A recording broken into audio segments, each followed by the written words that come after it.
नमस्ते। यूएस के military presence Bangladesh के चिटगॉन में भारत को कैसे देखना चाहिए? सबसे पहले थोड़ा बैकग्राउंड जानते हैं। चिटगॉन बांग्लादेश का एक इम्पॉर्टेंट पोर्ट और स्ट्रेटेजिक लोकेशन है। भारत का नॉर्थ ईस्ट काफ़ी नज़दीक है इससे, और म्यांमार भी उसके पास है। रिसेंट रिपोर्ट्स के मुताबिक यूएस वहाँ पे अपना एक्टिविटी बढ़ा रहा है। एग्जाम्पल के तौर से ऑपरेशन पैसिफिक एंजल 25-3 हुआ था। यूएस एयरफोर्स, बांग्लादेश एयरफोर्स और श्रीलंकन एयरफोर्स से मिलकर disaster relief, humanitarian response joint drill किए थे। दूसरा एग्जांपल है टाइगर लाइटनिंग 2025, जो यूएस और बांग्लादेश ने अभी कुछ महीने पहले सिलेट में कंडक्ट किया था। इसका फोर्स था काउंटर टेररिज्म, जंगल वॉरफेयर और कॉम्बैट कैजुअलिटी केयर पे। यूएस का एक C-130J Super Hercules transport aircraft Chittagong के साथ अमानत इंटरनेशनल एयरपोर्ट पर लैंड हुआ। ये यूजुअली जापान से ऑपरेट होता है। रिपोर्ट्स है कि यूएस और बांग्लादेश मिलकर और भी जॉइंट ड्रिल प्लान कर रहे हैं जो चिटगॉन एरिया में होगा, और कुछ यूएस ट्रूप्स ऑलरेडी डिप्लॉय हुए हैं।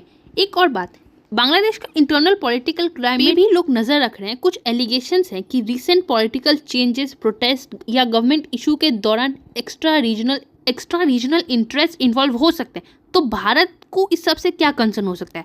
बॉर्डर सिक्योरिटी और नॉर्थ ईस्टर्न स्टेट्स।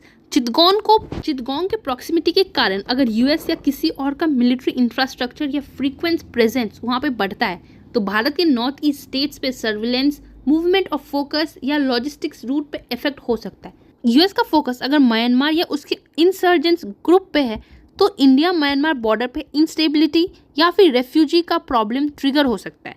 क्योंकि आपको पता है कि म्यांमार की जो आर्मी है, क्योंकि म्यांमार आर्मी से कंट्रोल होता है, तो म्यांमार की जो आर्मी है वो चाइना से बहुत क्लोज है। फिर आप अभी डॉट्स ज्वाइन करेंगे ना, तो आपको दिखेगा कि शेख हसीना ने कहा था एक बड़ा देश सेंट मार्टिन आइलैंड पे बेस मांग रहा है, उन्होंने मना कर दिया। उसके कुछ दिनों बाद शेख हसीना का सरकार गिर गया।